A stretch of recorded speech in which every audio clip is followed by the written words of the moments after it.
santé au cœur de l'information.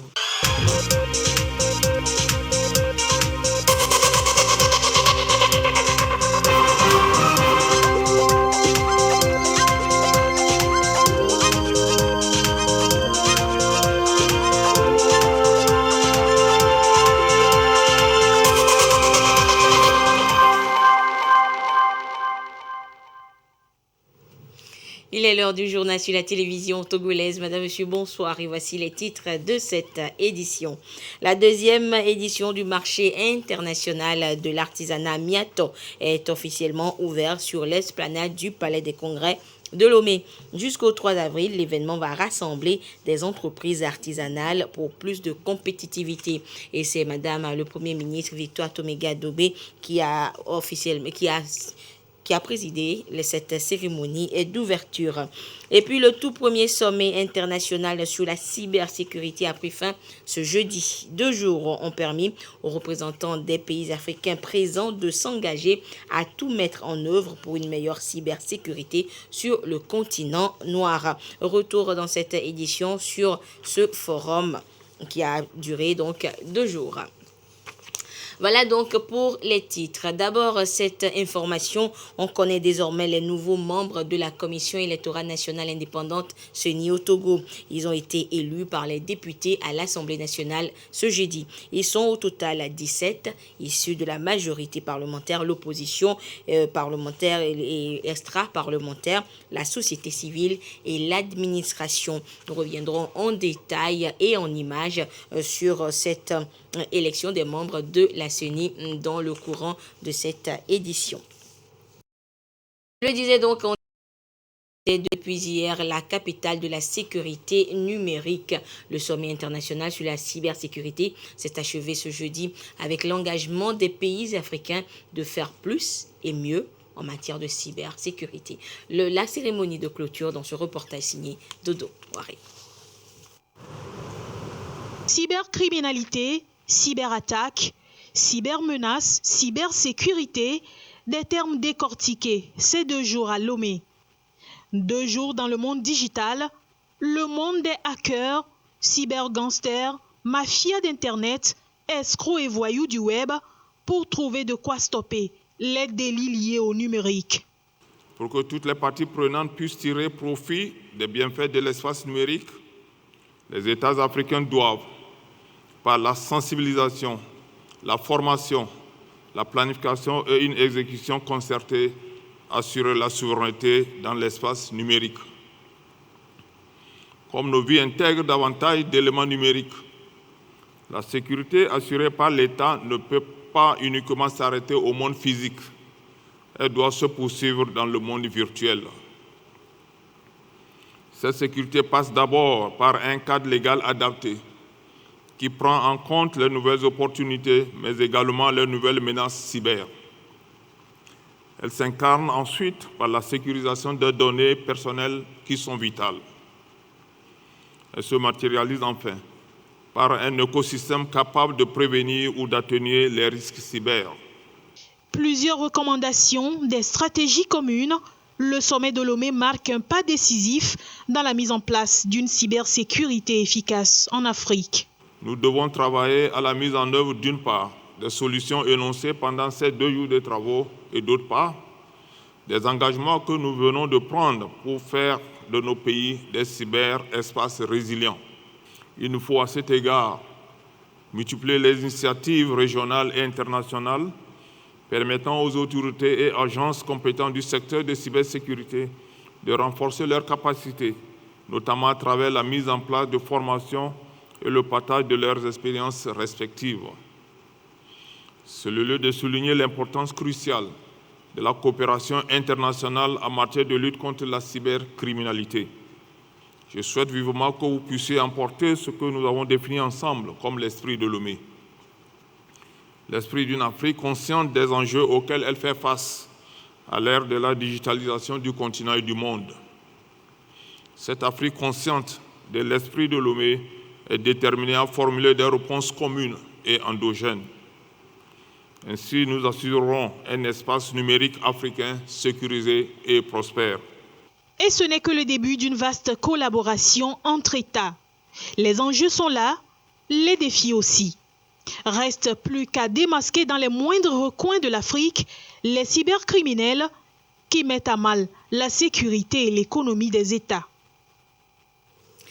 Et bien avant la clôture, pour permettre aux participants au sommet d'avoir une idée de la dangerosité du phénomène, une simulation de cyberattaque a été organisée.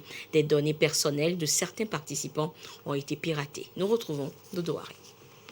1, 2, 3, cheese, yeah! Une photo privée qui se retrouve en quelques minutes sur les écrans des espions informatiques.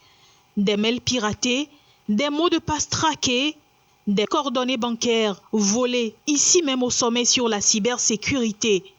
Une simulation de la cyberattaque qui montre à quel point nos vies privées ne tiennent qu'à un fil.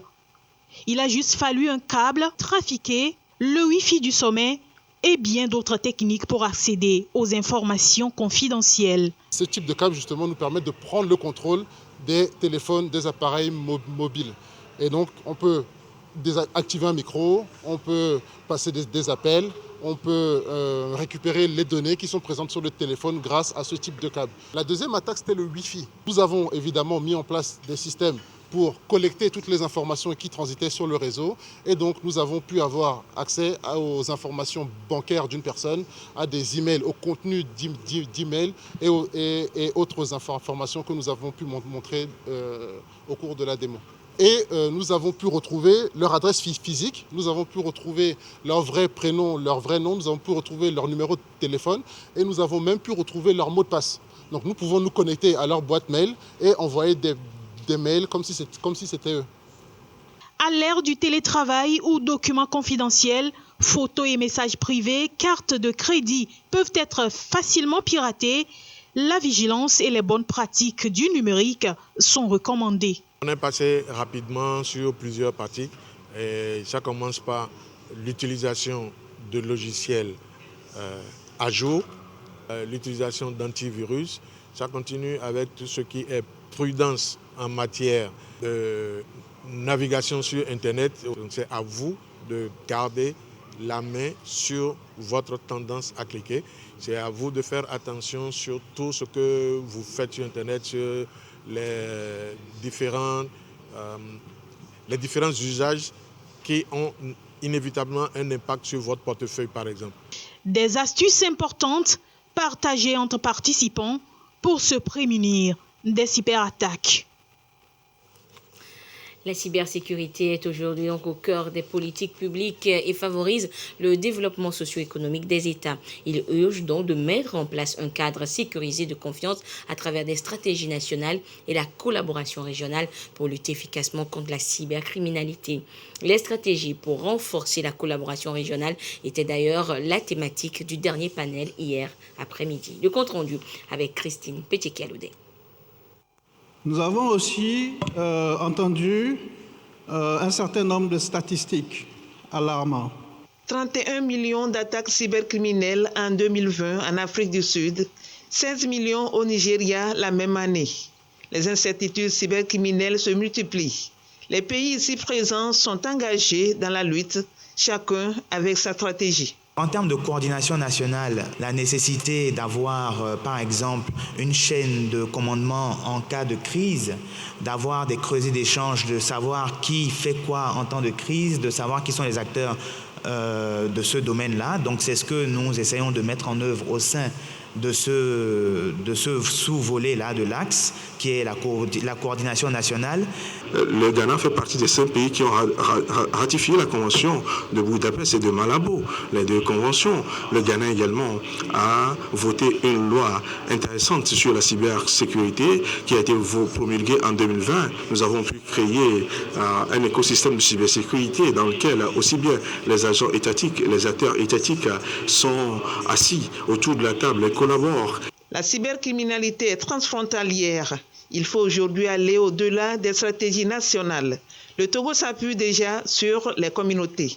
Les communautés en cybersécurité sont de véritables catalyseurs de partage d'expériences, de partage de connaissances et de savoir-faire.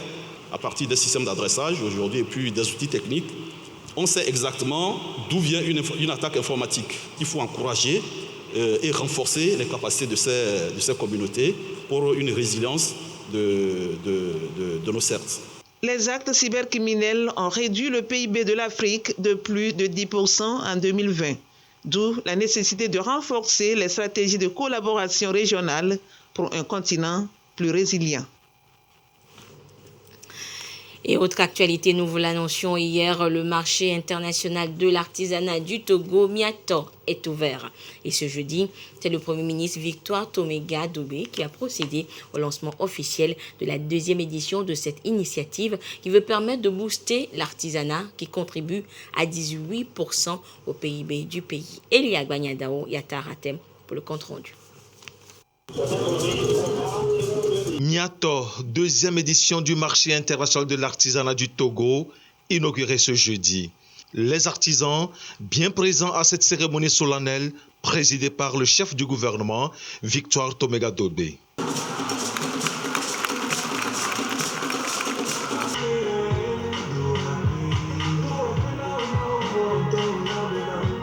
« 26 pays d'Afrique et d'ailleurs, plus de 300 stands, plus de 150 000 visiteurs attendus. Signe que l'artisanat togolais se porte bien. Quand vous circulez sur les stands d'exposition, vous verrez que tout ce que tout le monde a amené est très fini, est très appréciable. Donc ça évolue très bien dans le secteur de l'artisanat. Les stands sont ouverts de temps en temps. Il y a des soirées que nous allons aussi organiser pour les attirer davantage. Parce que ça fait longtemps que la jeunesse togolaise n'a plus vécu de pareilles circonstances.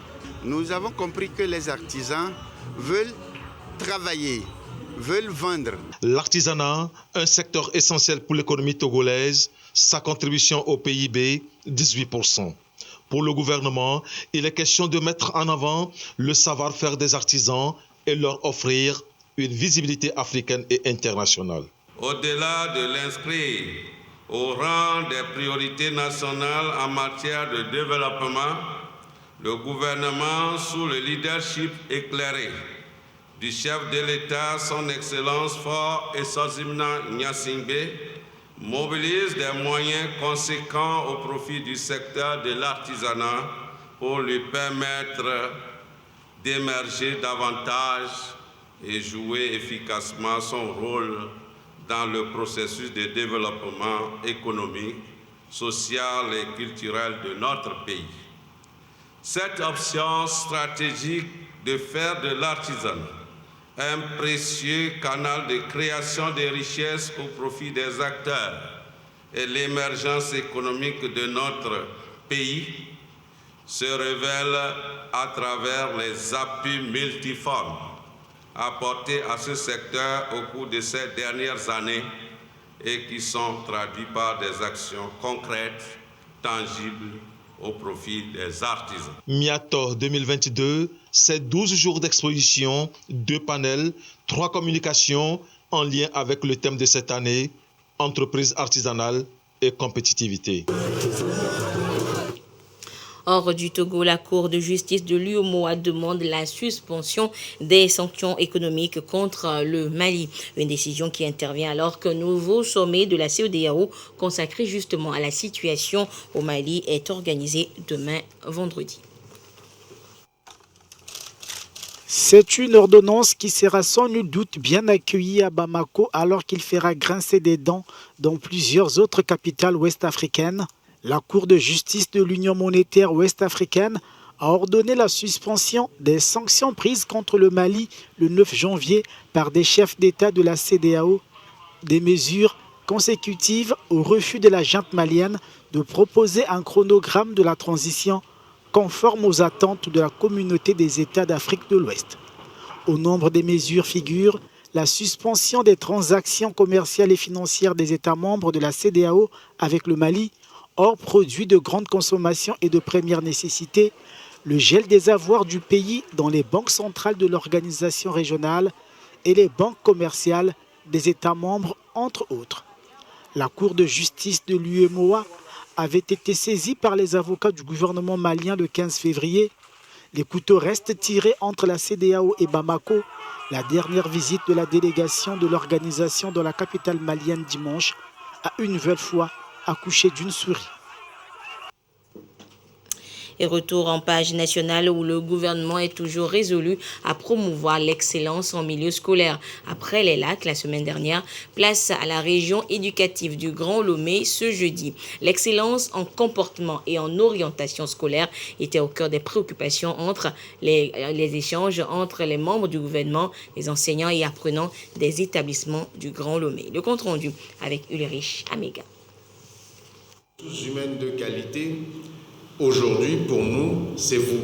Nous devrions ensemble écrire et co-écrire l'avenir de notre pays. Exhortation et encouragement, échange constructif à l'allure d'un débat entre membres du gouvernement, apprenants et de la région du Grand Lomé.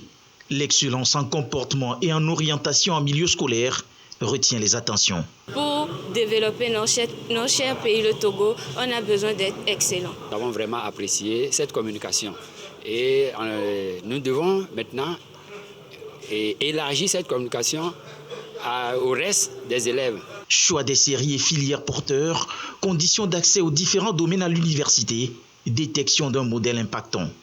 Tout est passé au peigne fin pour inculquer la valeur de l'excellence aux apprenants. Nous avons insisté sur les qualités d'un élève excellent et les différentes étapes qu'il doit surmonter pour atteindre l'excellence. En filigrane, il faut retenir que l'excellence passe par le travail et le travail bien fait. Efficacité et efficience en milieu scolaire, un engagement pris par le gouvernement, conscient des défis à relever. Seul votre travail, votre abnégation, votre fidélité à l'excellence vous permettra de vous en sortir dans une société qui est en mutation et qui attend d'avoir des individus capables de souplesse et d'intelligence, mais de souplesse aussi, d'adaptation. Cela passe exclusivement par votre travail. Conformément aux orientations du président de la République, je crois que la reconstruction de nos écoles à travers une politique ambitieuse de classe digne et moderne est désormais une réalité. Nous devrions également faire un saut qualitatif à travers ce que nous enseignons à nos élèves et ce que nous souhaiterions qu'ils soient demain. Le gouvernement jouera sa partition. Je peux simplement vous assurer que l'école est un avenir. L'école est un bel avenir devant nous. Et nous donnerons le meilleur de nous pour rendre cet avenir à nos enfants, à vos enfants, qui sauront faire du Togo l'or de l'humanité. La culture de l'excellence, c'est aussi être en phase avec les nouvelles technologies. Le gouvernement met ici à la disposition de 6 établissements du Grand Lomé du matériel didactique et informatique afin de répondre à ce besoin. Et l'excellence scolaire s'exprime également lors des activités sportives. Et justement, le ministère en charge des sports veut promouvoir le sport scolaire et universitaire. Pour cela, il compte sur le soutien de la Banque ouest-africaine de développement BOAD. Le compte rendu avec Sergine Raimondo. Ensemble pour le sport scolaire et universitaire au Togo, la Banque ouest-africaine de développement aux côtés du ministère des Sports et des Loisirs. Les deux institutions se mettent en synergie pour promouvoir l'éducation physique et sportive en milieu scolaire et universitaire. Le projet prend forme avec la présente signature. En choisissant donc d'accompagner la redynamisation des sports scolaires et universitaires, non seulement la Banque ouest-africaine de développement épouse parfaitement la vision des plus hautes autorités de notre pays, mais aussi affirme son engagement à investir dans le capital humain pour impacter significativement et positivement notre jeunesse. Ce faisant, la BOAD confirme son credo défini dans son ambitieux plan stratégique d'Oliba 2021-2025. L'institution ouest-africaine entend, à travers ce plan, doter les 7 régions éducatives du Togo de 9 plateformes multisports pour la pratique des sports de main. Elle va redynamiser l'organisation des championnats scolaires et universitaires, éduquer la jeunesse au civisme et à la citoyenneté, entre autres. Un chantier important pour le gouvernement togolais qui ne ménage aucun effort pour le développement du sport en milieu scolaire. Un cadre d'éclosion de talents, de réussite et d'épanouissement. Les fruits du présent partenariat en témoigneront davantage, on le souhaite.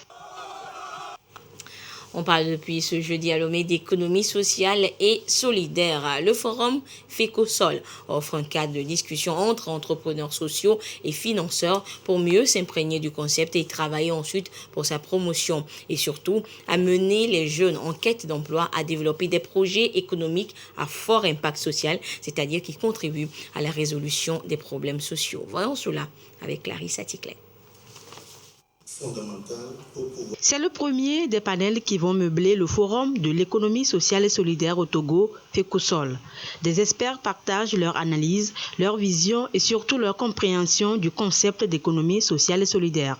Il s'agit de la mise en place d'entreprises, de projets économiques, mieux, d'un modèle économique à fort impact social. C'est un modèle qui est vertueux, qui est basé sur un certain nombre de principes. Le premier principe, c'est que l'entreprise doit répondre à un besoin ou à un problème d'utilité sociale. Le second principe, c'est la lucrativité qui doit être limitée. Comment est-ce que le bénéfice généré par l'entrepreneur ou bien l'entreprise est traité? Et le troisième principe, c'est une gouvernance qui est participative. Voilà. Pour finir avec le côté qui intéresse plus beaucoup d'acteurs, c'est que le modèle doit pouvoir s'autofinancer dans la durée. L'association Nos années de vie, ANAVI, promotrice du Forum de l'économie sociale et solidaire, FECOSOL, veut vulgariser le concept et amener ONG, associations et jeunes en quête d'emploi à développer ce modèle économique. Nous avons compris qu'il y a vraiment un fort taux de jeunes qui sortent chaque année des universités et qui ont besoin de travailler. Le modèle de l'économie sociale et solidaire est un modèle par excellence pour l'entrepreneuriat des jeunes, parce que c'est un terrain qui est encore vierge pour les jeunes entrepreneurs de pouvoir commencer quelque chose, de faire asseoir leur modèle avant de pouvoir aller loin. Quand on parle de l'entreprise sociale et solidaire, ce n'est pas une entreprise qui ne cherche pas à faire du profit. C'est comment le profit que l'entreprise crée est traité ou bien est reparti. L'économie sociale et solidaire met donc l'humain au centre de l'activité économique. Le Togo doit donc définir son modèle d'économie en tenant compte de ces réalités. Il faudra également mettre en place un cadre juridique et une loi pour encadrer le concept. Les 2 jours du forum serviront à jeter les bases du processus.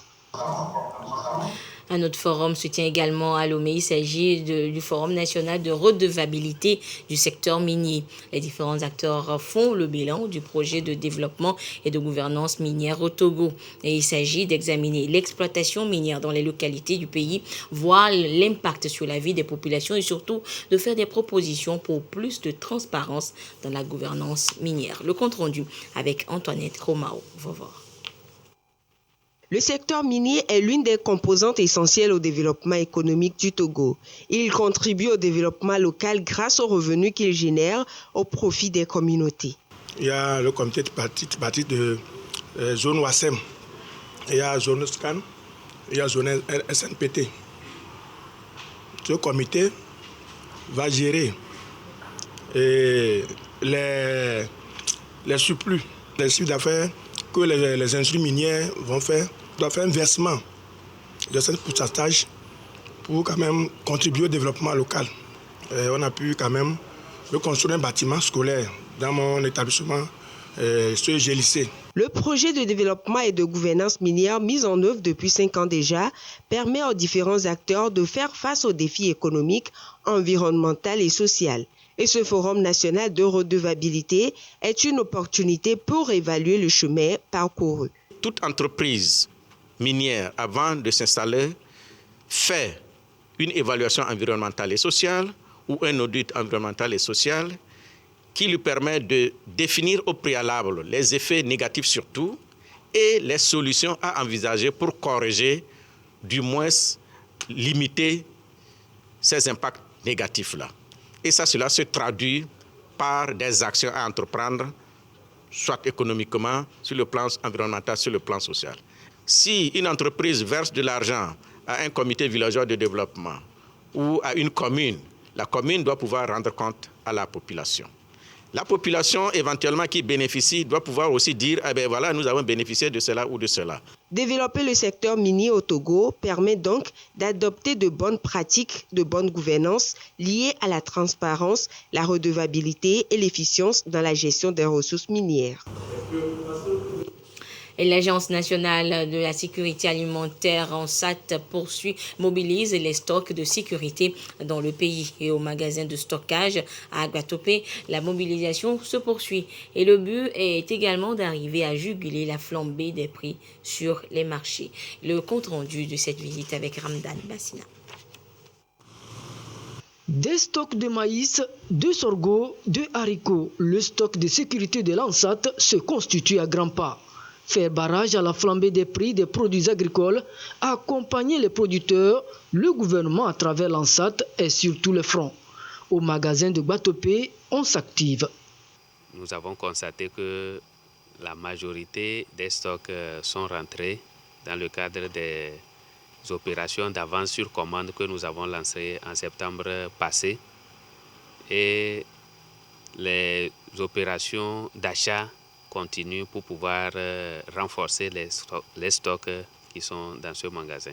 Nous allons renforcer davantage les stocks d'ici à partir des grandes zones de production de l'intérieur du pays pour que les stocks soient conséquents pour pouvoir intervenir au moment opportun pour freiner la spirale de flambée des prix sur les marchés.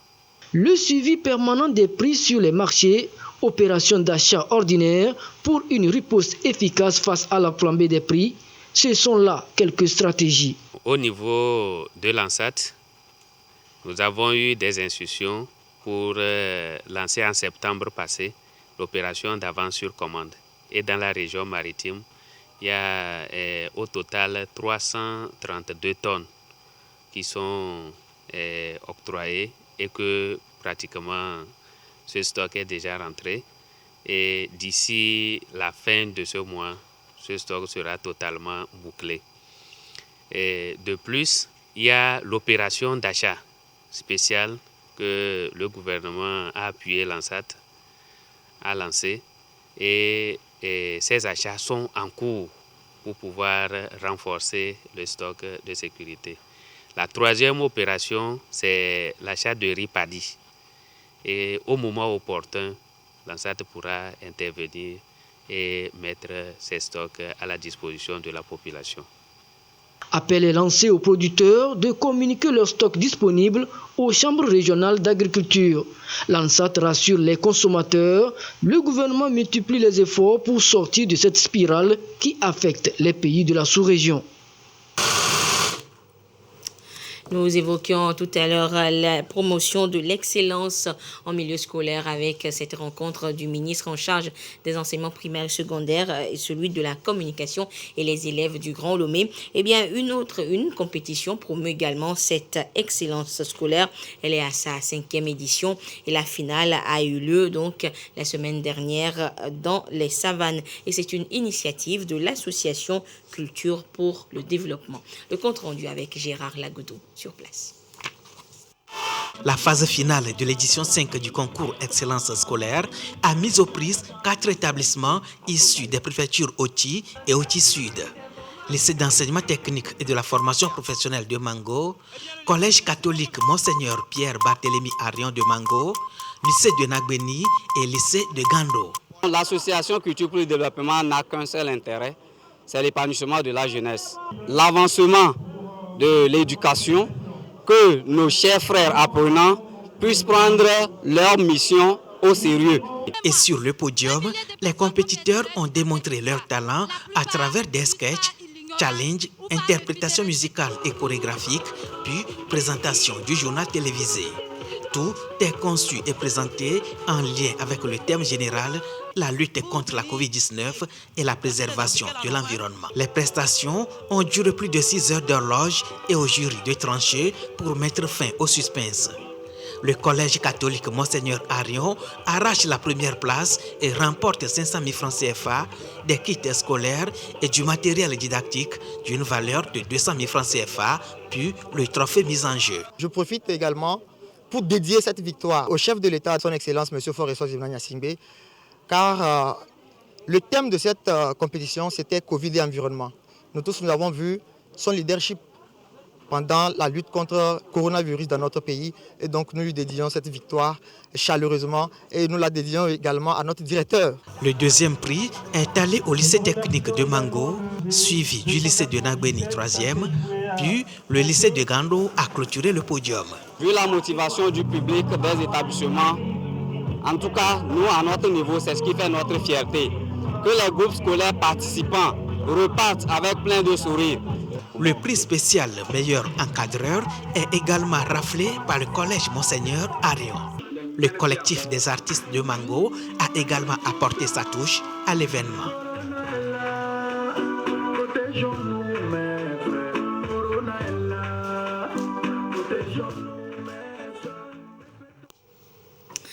La situation de la pandémie au nouveau coronavirus Covid-19 au Togo à présent, à ce jour du jeudi 24 mars 2022, le nombre de cas confirmés s'élève à 36 907.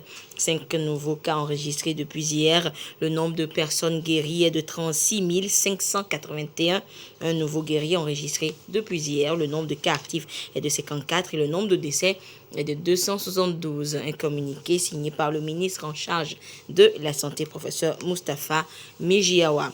Je vous rappelle cette information. On connaît les nouveaux membres de la Commission électorale nationale indépendante CENI. Depuis ce jeudi, ils ont été élus donc par les députés à l'Assemblée nationale. Ils sont 17 au total, issus entre autres de la majorité parlementaire, de l'opposition parlementaire et extra-parlementaire, de la société civile et de l'administration. Vous découvrirez donc le compte rendu, vous aurez donc le compte rendu de cette élection à l'Assemblée nationale, l'élection des membres de la CENI dans nos prochaines éditions. Et voilà, ainsi se referme cette édition. Et sachez que le tout premier sommet sur la cybersécurité à Lomé, le pari réussi pour le gouvernement togolais. L'événement fera date et va rester une référence sur le continent avec des images fortes.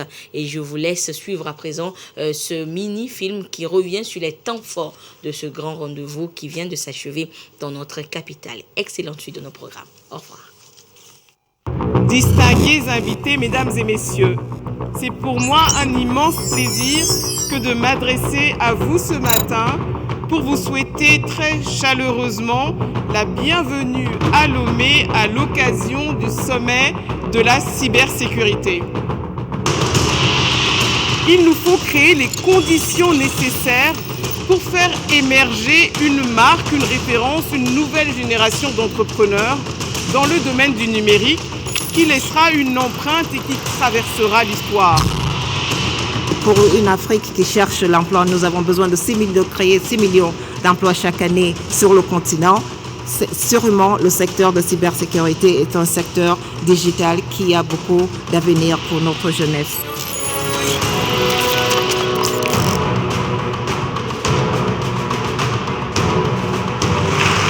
Cette distinction me conforte dans le choix de mon pays de faire du numérique un vecteur de développement et renforce ma détermination et celle de tout le gouvernement à poursuivre cette œuvre.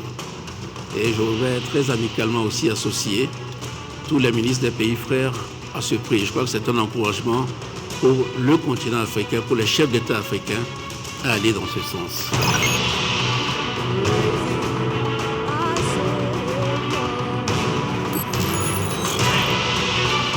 Nous avons quasiment les mêmes défis pour la plupart, en tout cas, des pays africains.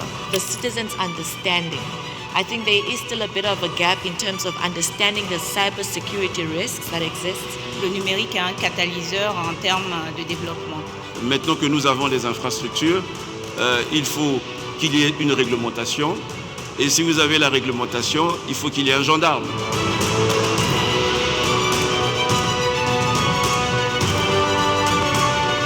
L'ensemble des projets du numérique sont logés au ministère du numérique. Our aim, our strategy is to provide the top level or top quality services.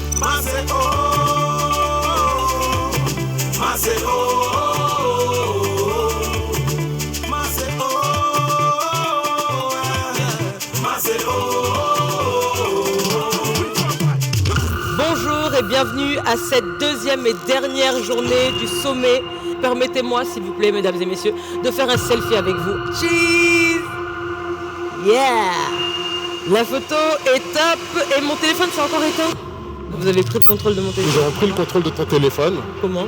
Grâce à ce câble. Vous êtes à un sommet sur la cybersécurité. Évidemment, nous l'avons piégé le Wi-Fi. Évitez au maximum, évidemment, de se connecter à un Wi-Fi public. Mais lorsqu'on est obligé, il faut s'assurer que la connexion est chiffrée. Utilisez toujours des logiciels dans leur dernière version à jour. L'engagement fort des autorités togolaises. Et quand je dis engagement fort, c'est vraiment à tous les niveaux. Donc de faire du pays le hub logistique de premier rang en Afrique. Nous avons une équipe d'experts en cybersécurité qui ont le sentiment de jouer pour l'équipe nationale, pas de foot, mais de cybersécurité, donc de représenter le Togo. We had a unique chance to implement something new. I call it an African way of doing a cybersecurity. Nous avons mis en œuvre des programmes de formation dans les universités et dans les écoles, surtout à l'utilisation responsable de tout ce qu'on appelle les réseaux sociaux. It's important to us to understand, and this is a critical piece or critical component of our economy. Je voudrais profiter pour remercier le Togo pour avoir abrité cette importante assise qui nous a permis d'ailleurs de comprendre beaucoup de choses depuis qu'on est là. To be able to address cyber crimes and building the capacity of our institutions to be able to deal with this scourge which is affecting the entire globe. Les États africains doivent, par la sensibilisation, la formation, la planification et une exécution concertée, assurer la souveraineté dans l'espace numérique. Nous demandons à la Commission économique des Nations Unies pour l'Afrique d'appuyer les États africains à mettre en œuvre la déclaration de Lomé. Merci.